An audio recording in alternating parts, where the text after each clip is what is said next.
Amis internautes, bonjour ou bonsoir. Alors j'espère que vous allez bien. Ça faisait un très long moment que j'avais pas fait une vidéo aussi longue et je voulais m'intéresser à la notion de communauté.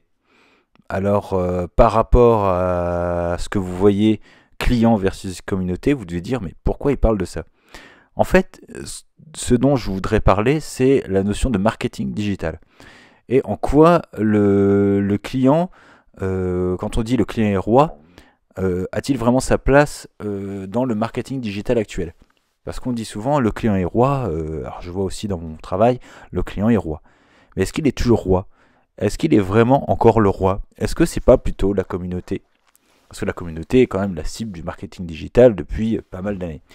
Donc je trouvais que c'était l'occasion, dans cette vidéo, d'en parler et de faire un bilan, de faire une petite analyse avec vous de ce sujet.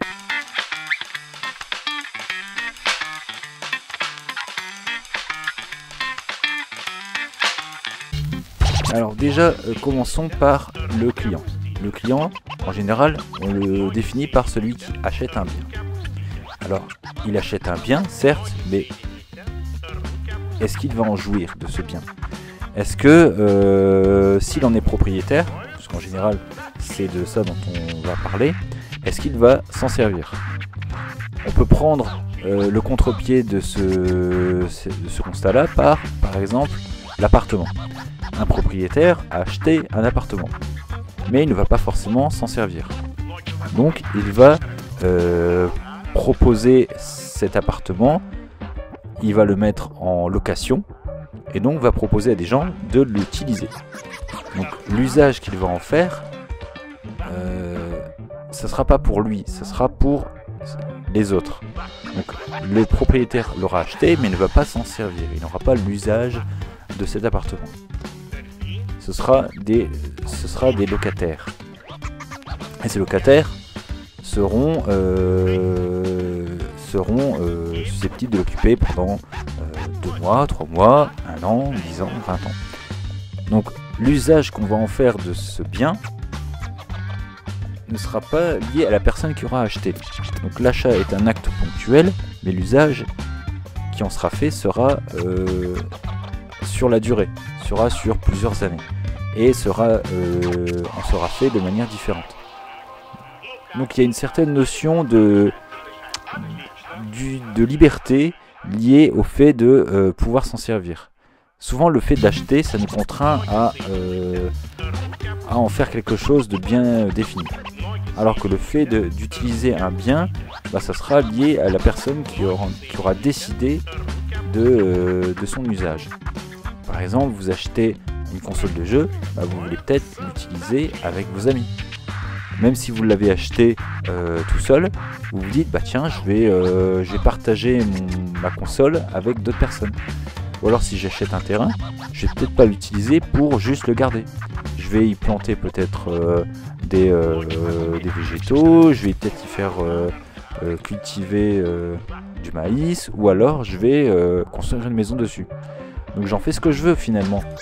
L'achat est une chose, mais l'usage en est une autre, et peut-être beaucoup plus important que ce qu'on peut imaginer. Donc finalement, l'usage est beaucoup plus nécessaire au-delà de l'acte d'achat que l'acte d'achat en lui-même. Alors, ce qui va nous amener en termes de notion de client, c'est la façon dont on va créer justement ce profil client. Le profil client, lui, ce qu'il va rechercher, c'est justement la facilité d'achat, l'accessibilité plutôt au produit. Il va aussi vouloir privilégier l'expérience d'achat. Il aura notamment une attention toute particulière à sa disponibilité. Reprenons l'exemple de la maison. Si on veut acheter une maison ou un appartement, on va déjà vérifier qu'il y a des appartements à vendre. Donc on va rechercher la disponibilité sur le marché. S'il y a très peu de maisons à vendre, forcément on ne va pas forcément acheter ce produit. On a aussi tout intérêt à respecter la vie privée et celui qui va vendre le produit aura tout intérêt justement à respecter la vie privée, à respecter des engagements. Donc, en termes de marketing, c'est très restrictif. Et pour pouvoir justement créer justement ce profil client, il nous faut des différents acteurs. Il nous faut un promoteur qui va lui créer justement le besoin, qui va créer des valeurs autour de justement l'acte d'achat. Il va dire vous avez un besoin, nous sommes là pour y répondre. Il va créer une sorte de storytelling qui va nous toucher. Il va également s'appuyer sur un réseau de distribution, parce que reprenons justement l'exemple de la vente de maisons ou d'appartements. Les appartements, on est censé en trouver partout, donc il faut un réseau de distribution qui soit suffisamment large et étoffé pour pouvoir répondre aux besoins. Vu que on habite tous dans des lieux différents, et un commercial, donc un promoteur, doit être capable d'assurer justement la correspondance entre la demande et l'offre. Donc la demande on va dire le lien entre la demande et l'offre est quand même très importante, et c'est le réseau de distribution qui va pouvoir l'assurer. On a aussi également le publicitaire qui va lui faire la promotion. Maintenant prenons l'exemple de la communauté. Alors sur ce modèle, on ne voit plus du tout la notion de client. Parce qu'en fait, dans la communauté, on va essentiellement avoir des consommateurs. Oui, mais pourquoi? Eh bien, on va décrire justement les 4 profils qui nous concernent pour la communauté. Alors d'abord, on a toujours le réseau de distribution. Par exemple, prenons YouTube. YouTube, c'est le réseau de distribution privilégié pour les vidéos. Ça ne fait que de la vidéo. Ça ne fournit que des vidéos.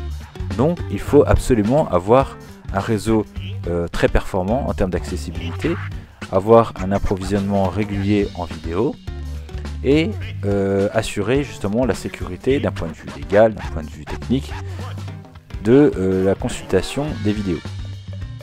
On a toujours le promoteur qui sera soit la chaîne YouTube, soit le réseau YouTube lui-même, qui va vendre, on va dire, du rêve, et attirer le consommateur à consulter les vidéos. On a aussi le consommateur qui lui aura toujours un besoin de tester, de comparer les vidéos les unes avec les autres, et de favoriser justement le retour vis-à-vis de ces vidéos. Donc on va inciter le consommateur à faire des retours, à faire du feedback en leur disant est-ce que la vidéo t'a plu, si elle t'a plu, mets un like, mets un pouce, mets un commentaire, ou si elle ne t'a pas plu, dis-le, ou alors propose-nous justement des contenus. Et c'est là la différence entre le consommateur sur la communauté et le consommateur au niveau du système classique de client. C'est que on va donner la possibilité au consommateur de suggérer des contenus. Ce qui n'est pas le cas lorsqu'on est sur un modèle classique avec un client et un fournisseur. Le fournisseur fournit et le client achète. Là non, on est sur de la consommation pure et simple. Et pour pouvoir avoir du contenu, il faut suggérer des contenus. Dire j'aimerais avoir tel contenu. Est-ce que tu pourrais pas nous faire telle vidéo sur tel sujet? Donc c'est là où va rentrer en jeu le sponsor. Le sponsor, lui, va financer et va soutenir le créateur qui va générer les contenus. Il n'y a plus de client à proprement parler. Le client qui lui achète, là pour le modèle de communauté, il n'y a pas d'achat, donc il n'y a pas de client.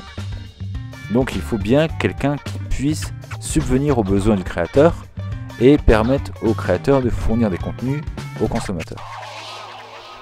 Donc on va définir un profil de sponsor.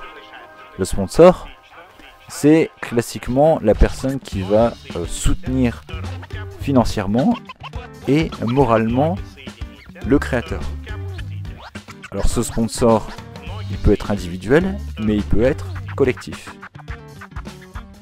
Le sponsor, ce sera un ensemble justement par exemple de futurs utilisateurs ou futurs consommateurs qui considèrent que le projet du créateur correspond à leurs valeurs, correspond à leurs attentes. Donc ils vont financer le projet ou les futurs projets du créateur qui en général va diffuser des vidéos ou va diffuser des contenus très variés.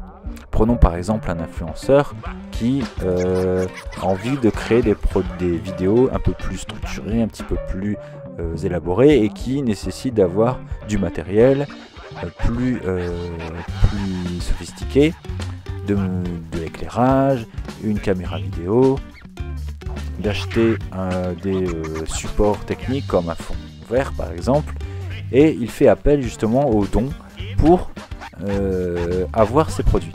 Donc il va faire appel à des sponsors qui sont en général les consommateurs. Vu que les consommateurs ont déjà une belle expérience utilisateur, vont plus facilement adhérer à cette demande et vont souscrire à des fonds.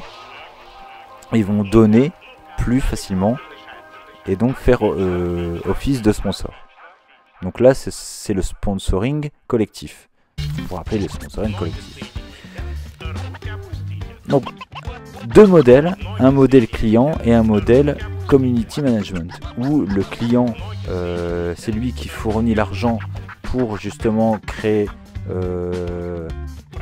pour stimuler l'achat, alors que dans le modèle community management, c'est le sponsoring qui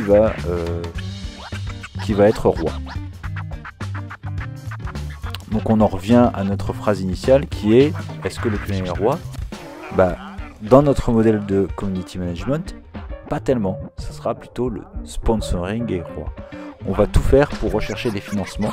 On va demander à adhérer à une plateforme de dons comme Tipeee ou Utip, ou alors on va demander à des gens de souscrire à des plateformes du type KissKissBankBank, qui sont des plateformes de crowdfunding où le futur utilisateur ou l'utilisateur va donner pour justement aider le créateur à réaliser son rêve et donc permettre au consommateur d'avoir ce qu'il veut sans le considérer comme un client. Il n'est plus considéré comme un client, comme une sorte de pantin qu'on manipule, mais non, le consommateur est acteur et financeur du projet. Donc forcément on va remercier le consommateur d'être financeur en lui proposant des privilèges, en lui proposant des cadeaux. Donc c'est une autre forme de financement et donc on va valoriser le sponsoring. Alors on assiste donc à deux types de marchés, entre guillemets. On a le marché dit classique, où là on va mettre en vente, mettre à disposition des biens de faible valeur ajoutée, des boîtes de petits pois, des biscuits, des céréales, des légumes, toutes sortes de produits qu'on va trouver en grande quantité et de manière très standardisée. On va trouver des marchés très concurrentiels, les grandes surfaces, les télécommunications, les technologies de type hi-fi, le bricolage, tous ces marchés qui proposent des biens matériels à très grande quantité mais en très faible valeur ajoutée, puisque ça ne produit que du concret, du réel, et qui peuvent se produire à la chaîne. Avec donc forcément une prévisibilité en termes de vente, en termes d'offres, vu que ces produits sont liés à des besoins ponctuels et identifiables. Alors que pour une communauté, c'est totalement différent. On va avoir justement des contenus qui sont complètement imprévisibles, mais basés sur des projets, eux, très clairs. Alors que, à l'inverse, on a pour un marché classique des besoins très ciblés, mais un projet très, on va dire très flou. on va surtout s'appuyer sur les besoins des consommateurs. Donc l'entreprise, celui qui va créer le produit, n'a pas forcément de vrai projet qui va toucher le consommateur. Par contre, il va proposer des produits qui, eux, vont toucher les utilisateurs. Alors, pour pouvoir faire du marketing avec une communauté, il faut à l'inverse créer une envie, créer un besoin universel, créer quelque chose qui va toucher avant de parler produit. Le produit, c'est, on va dire, la récompense. Le produit, c'est j'ai un besoin, j'aimerais proposer quelque chose d'innovant et j'aimerais faire appel à vous pour réaliser mon rêve. Donc, on ne s'appuie pas sur les besoins utilisateurs, vu qu'il n'y en a pas vraiment, on ne vend pas justement ces besoins utilisateurs, mais on va les susciter encore plus. On va dire, pour réaliser mon rêve, j'aimerais réaliser plein de vidéos, vous montrer plein de choses. Par exemple, vous êtes un aventurier, un globetrotter, et vous avez envie de montrer le côté un petit peu original, votre côté original du monde du vivant, et vous faites appel aux financeurs que sont les futurs utilisateurs pour pouvoir justement créer ces vidéos. Parce que ça demande de se déplacer, ça demande d'avoir une équipe technique, donc de financer les personnes et donc d'avoir avoir des sponsors qui eux croient en vous.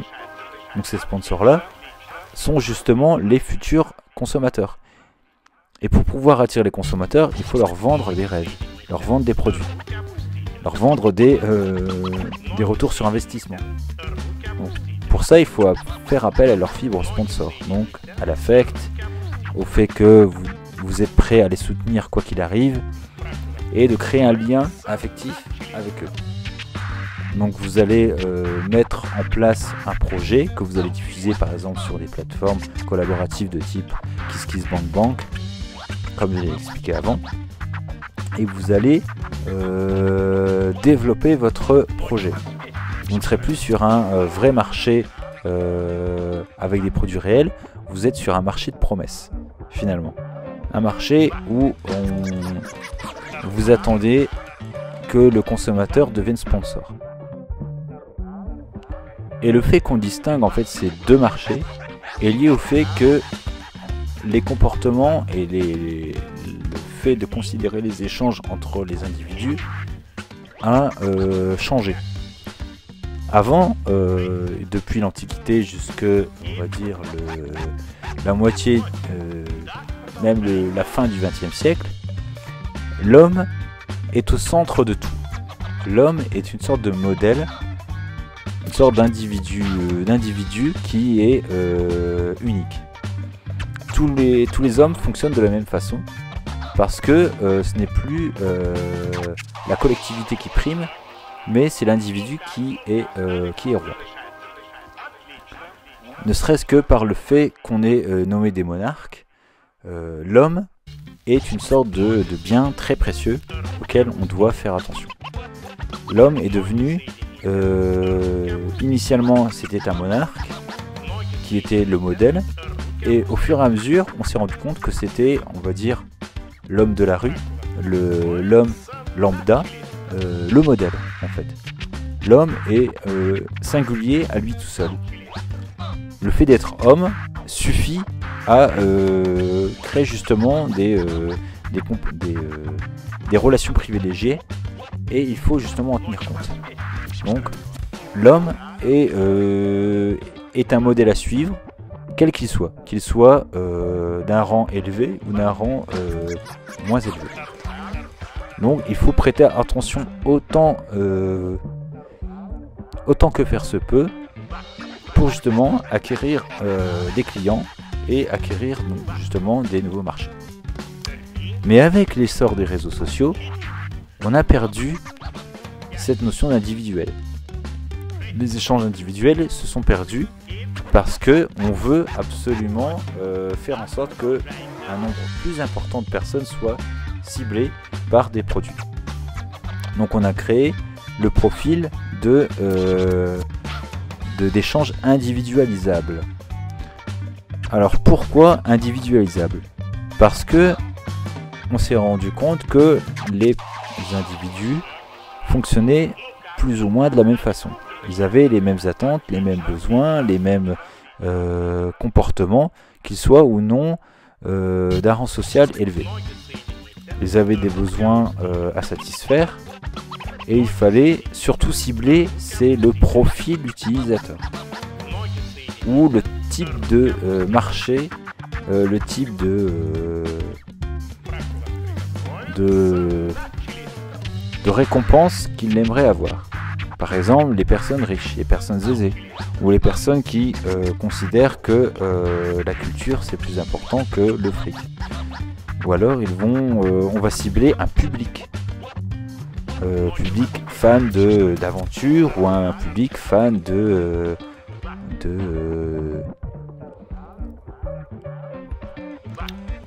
d'émotion ou un public fan de relaxation. On va partir sur des valeurs ou sur des besoins universels ou des besoins propres à un ensemble de peuples ou un ensemble de personnes. Donc on a créé des cibles et non plus des liens privilégiés. Donc on a créé ces populations-là, ces cibles-là, tout en gardant la notion d'individu. Parce qu'on s'est rendu compte qu'avec le temps, le fait d'être individuel permettait justement la confiance. Être proche d'une personne, c'était gagner sa confiance. Quand on gagne la confiance de quelqu'un, on a plus tendance à faciliter, on va dire, l'évangélisation, donc à diffuser la bonne réputation d'une personne ou d'une entreprise, plutôt que de considérer la personne comme quelqu'un parmi tant d'autres. On va justement s'adresser à une personne individuellement, tout en la considérant comme étant, comme faisant partie d'une communauté. Donc les deux sont liés, mais on va rendre non plus la relation individuelle, mais individualisable. Mais pour rendre le modèle d'échange individualisable possible, comment peut-on faire ? Eh bien, on peut imaginer le modèle suivant. C'est que à partir d'un modèle de type client, on va susciter des émotions, encore plus qu'avant. On va créer une sorte de challenge, on va créer un défi, on va dire, vous clients, c'est bien, vous avez acheté des produits, mais finalement, ça ne nous intéresse pas, on ne vous considère pas comme juste des machines à acheter, on est justement proche de vous, et on voudrait mieux vous connaître. On voudrait savoir quelles sont vos valeurs. Parce que nous, on a des valeurs et on aimerait savoir si ces valeurs-là, elles vous correspondent, ou est-ce qu'on s'est trompé et on s'est dit, finalement, ce que vous achetez, c'est pas forcément ce dont vous avez besoin. Donc, on va rechercher les vrais besoins, les vraies envies du client, et donc d'aller chercher encore plus profondément dans ce qui attire, dans ce qui anime le client, et on va les prendre pour justement des personnes bienveillantes. On va être bienveillant, on va chercher à créer justement une sorte de rassemblement. On va les rassembler. Non plus les prendre comme des individus les uns parmi les autres, mais les uns avec les autres. On a besoin justement que eux s'échangent, que les clients entre eux fassent connaissance, que l'entreprise ou le créateur fasse connaissance avec l'ensemble de ses futurs clients. Parce qu'en fait c'est ça qu'on veut. Le marketing il est assez pervers au sens où on veut malgré tout des clients, mais on veut pas les prendre pour des clients. Parce que on s'est rendu compte dans le marketing, c'est que les gens sont pas dupes. Si on les prend pour juste des clients, ça suffit plus.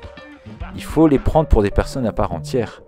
Et même s'ils sont 10 000 ou 20 000 ou juste 20, ça suffit pour faire un ensemble de personnes influençables et influençantes.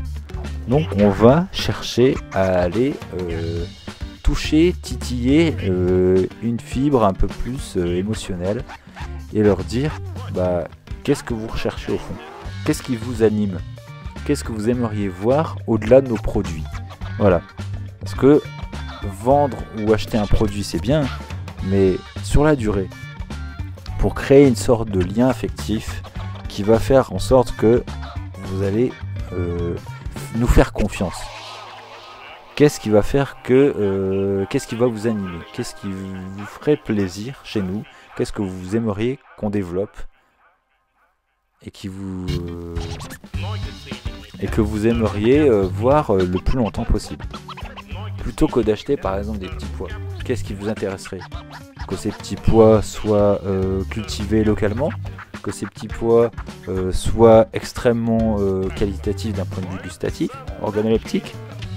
Est-ce que vous pensez que ces petits pois doivent être cultivés dans le respect des normes de l'agriculture biologique?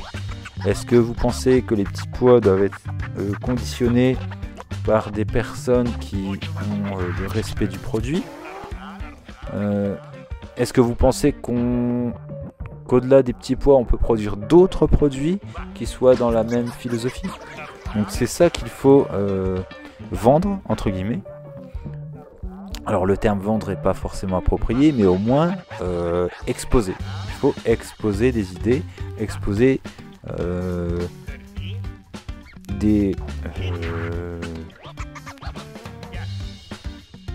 une sorte de réflexion, de proposition de réflexion en disant bah nous on pense que c'est bien. Est-ce que vous êtes d'accord avec ça? Est-ce que vous adhérez à ça? À vous de dire oui, à vous de dire non. Justement, la communauté est suffisamment large et suffisamment définissable pour se dire bah moi je peux quitter la communauté ou alors moi je peux adhérer à cette communauté. Je la quitte ou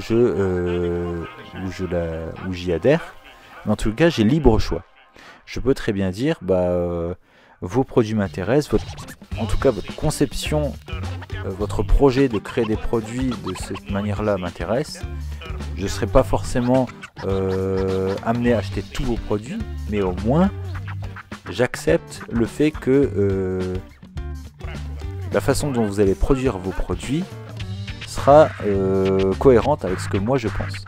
Donc c'est une façon de se dire bah, je suis cohérent avec ce que vous pensez. On doit être dans la même phase, dans la même façon de penser. Si par exemple vous préférez acheter du lait fait par des producteurs qui ont le respect de l'animal, bah vous allez acheter ces produits-là. Pas tout le temps, parce que ça peut avoir un coût plus élevé, mais au moins vous serez d'accord pour financer ces produits-là et financer ce projet-là. Donc ça peut être financer des campagnes de pub, financer des vidéos ou financer l'achat de matériel qui respecte l'animal. Ça peut être l'achat de goodies qui va faire la promotion justement de ce concept-là. Donc le but étant de rendre responsable et rendre acteur le consommateur et de se dire bah, il sera plus juste un simple client, mais il sera au cœur de la stratégie marketing. Donc vous, en tant que consommateur, si vous adhérez à ce profil de je suis un consommateur dans une communauté, et ben je serai en fait non pas juste un consommateur, mais un consommateur, si on peut dire, en étant sponsor, en fournissant les biens nécessaires pour justement faire vivre ce projet. Donc on va plutôt partir sur le sponsor est roi. Alors est-ce que vous êtes d'accord? Est-ce que vous êtes pas d'accord? À vous de me le dire. Si vous avez d'autres suggestions, n'hésitez pas à les faire. Je serai très heureux de pouvoir les entendre. Je vous souhaite à tous et à toutes de très bonnes fêtes et à très bientôt, j'espère, pour de nouvelles vidéos.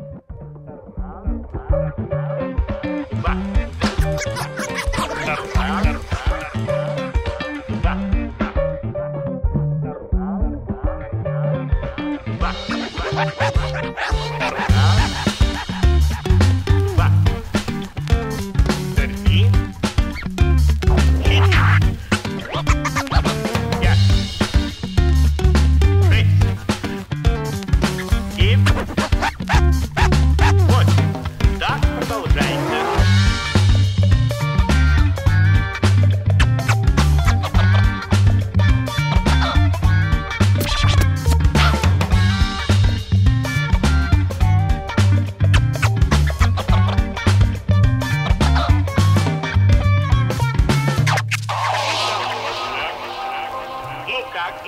Дали крупно решать.